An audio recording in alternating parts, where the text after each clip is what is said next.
Hello viewers, আজকে আমি তোমাদের জন্য একটা দারুণ নিরামিষ রেসিপি নিয়ে এসেছি। সেটা হচ্ছে থোড়ের ঘন্ট। থোড়ের ঘন্ট তো আমরা মোটামুটি নর্মালি যেভাবে খাই, এটা কিন্তু একটু অন্যরকমভাবে করা। এটা গোবিন্দভোগ চাল দিয়ে থোড়ের ঘন্ট, নিরামিষ থোড়ের মুড়ি ঘন্টও বলতে পারো। এটা দারুণ খেতে হয়, ভাতের সঙ্গে তো গরম ভাতের সাথে খুবই ভালো লাগে, রুটি লুচি পরোটা ফ্রাইড রাইস পোলাওয়ের সাথেও কিন্তু তোমরা এটা করে খেতে পারো। দারুণ টেস্টি হয় এবং গোবিন্দভোগ চালের জন্য এর একটা সুন্দর গন্ধ যেহেতু গোবিন্দভোগ চালের আছে, এই তরকারিটার কিন্তু স্বাদটাই পাল্টে যায়। তার জন্য আমি প্রথমেই থোড় নিয়ে থোড়টাকে ভালো করে কুচিয়ে আমি একটা সিটি দিয়ে সেদ্ধ করে জল ঝরিয়ে রেখেছি। আমি 1/4 কাপ গোবিন্দভোগ চাল ভালো করে ধুয়ে জল ঝরিয়ে রেখে দিয়েছি। আমি টমেটো বড় সাইজের একটাকে কুচো করে রেখেছি, 1 চামচ আদা বাটা, 1 চামচ কাঁচা লঙ্কা বাটা রেখেছি, নারকোল কোড়া 1/4 কাপ রেখেছি, কিছুটা কাজু কিশমিশ রেখেছি, দুটো মিডিয়াম সাইজের আলুকে ডুমো করে কেটে রেখেছি, 1 চামচ জিরের গুঁড়ো, 1 চামচ ধনের গুঁড়ো, 1 চামচ হলুদ গুঁড়ো, 1 চামচ কাশ্মীরি লঙ্কার গুঁড়ো রেখেছি, জল দিয়ে পেস্ট করে নেব। সাদা জিরে, তেজপাতা, শুকনো লঙ্কা, কাঁচা লঙ্কা রেখেছি, আর 2 এলাচ, 2 লবঙ্গ, 2 দারচিনি রেখেছি গরম মশলার জন্য।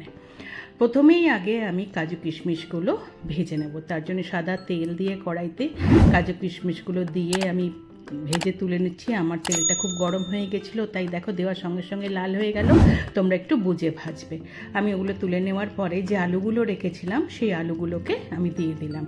দিয়ে আলুগুলো একটু গায়ে রং ধরবে সেরকমভাবে ভেজে নিয়ে আলুগুলোকেও আমি তুলে নেব। এইবার এই তেলের মধ্যে আমি বড় 2 চামচ ঘি দিয়ে দেবো। এই ঘি দিয়ে কিন্তু এই রান্নাটা খুব ভালো হবে। যদি তোমরা ঘি দিতে না চাও তোমরা সাদা তেলে করতে পারো, কিন্তু ঘিটা দিলে রান্নাটার টেস্ট দ্বিগুণ বেড়ে যায়।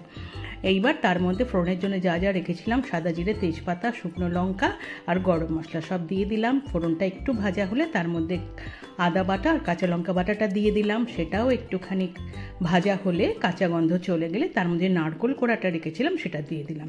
একটু নাড়াচাড়া করে নারকোল কোড়াগুলো একটু লালচে রং ধরা অবধি ভাজবো। ভাজা হয়ে গেলে তার মধ্যে যে টমেটোটা কুচিয়ে রেখেছিলাম সেই টমেটোটাও দিয়ে দিলাম। দিয়ে সুন্দর করে মিশিয়ে নিচ্ছি। সুন্দরভাবে মেশানো হয়ে গেলে তার মধ্যে এবার যে মশলাগুলো রেখেছিলাম সেগুলো জল দিয়ে একটু পেস্ট করে আমি দিয়ে দিলাম। বাটিটা ধুয়েও কিন্তু আমি একটু জল দিয়ে দিলাম। দিয়ে সমস্ত মশলা ভালো করে এবার একটু কষাচ্ছি। আলুগুলো যে ভেজে রেখেছিলাম সেগুলো দিয়ে দিলাম। আমি 1 চামচ নুন দিয়ে দিলাম, 1 চামচ চিনি দিলাম। এটা যেহেতু নিরামিষ রান্না, চিনিটা কিন্তু দিতেই হবে, তা না হলে কিন্তু ভালো লাগবে না। নুন চিনি দিয়ে ভালো করে মশলার সাথে সুন্দর করে মিশিয়ে কিছুক্ষণ ভাজার পরে গোবিন্দভোগ চালগুলো এবার আমি দিয়ে দিলাম। এবার এই গোবিন্দভোগ চালগুলো দিয়ে কিন্তু ভালো করে বেশ কিছুক্ষণ ভাজতে হবে। সমানে নাড়াচাড়া করে যেতে হবে, নাহলে চালগুলো পুড়ে যেতে পারে। কিন্তু চালগুলো এমনভাবে ভাজতে হবে যে স্বচ্ছ হয়ে যাবে, একটা ট্রান্সপারেন্ট কালার এসে যাবে। দেখবে, তোমরা দেখলেই বুঝতে পারবে একটু সাদাটে হয়ে গেছে চালগুলো, তখন বুঝবে ভাজা হয়ে গেছে।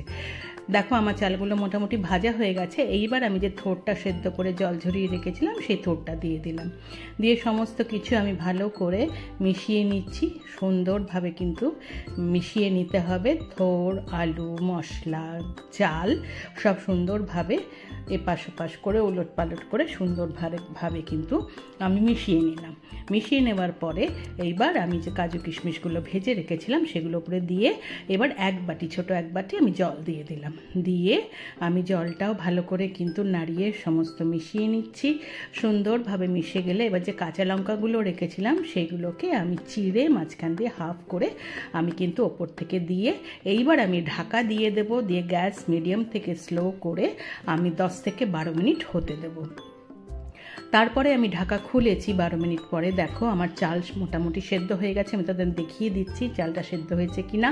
সমস্ত জলও শুকিয়ে গেছে, সুন্দর মাখো মাখো হয়ে গেছে। এবার আমি চালটা তুলে নিয়ে আমি দেখে নিচ্ছি যে আমার চালটা সেদ্ধ হয়ে, দেখো আমার চাল সুন্দর সেদ্ধ হয়ে গেছে। এরকমভাবে সেদ্ধ করতে হবে যে এরকম সলা সলা দেখতে লাগবে কিন্তু সেদ্ধ হয়ে যাবে। এরকম হওয়ার পরে এবার ওপর থেকে আমি 1 চামচ গরম মশলার গুঁড়ো ছড়িয়ে দিলাম। আমি এখন আর ঘি দিলাম না, কারণ আমি অনেক পুরোটা ঘি দিয়েই রান্নাটা করেছি। তোমরা যদি ঘি দিয়ে না করো তাহলে এখন এই সময় 1 চামচ ঘি দিয়ে দেবে।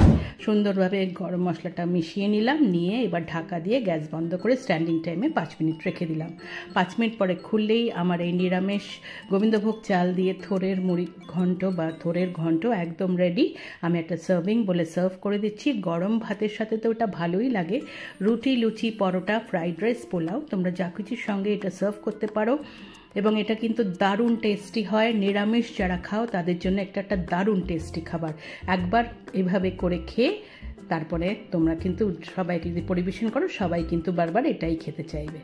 রান্নাটা যদি ভালো লেগে থাকে লাইক করো, কমেন্ট করো, শেয়ার করো। যারা এখনও আমার চ্যানেলটা সাবস্ক্রাইব করোনি প্লিজ সাবস্ক্রাইব করে দিও। আজকে তাহলে চলি, আবার নতুন রান্না নিয়ে আসবো। টাটা।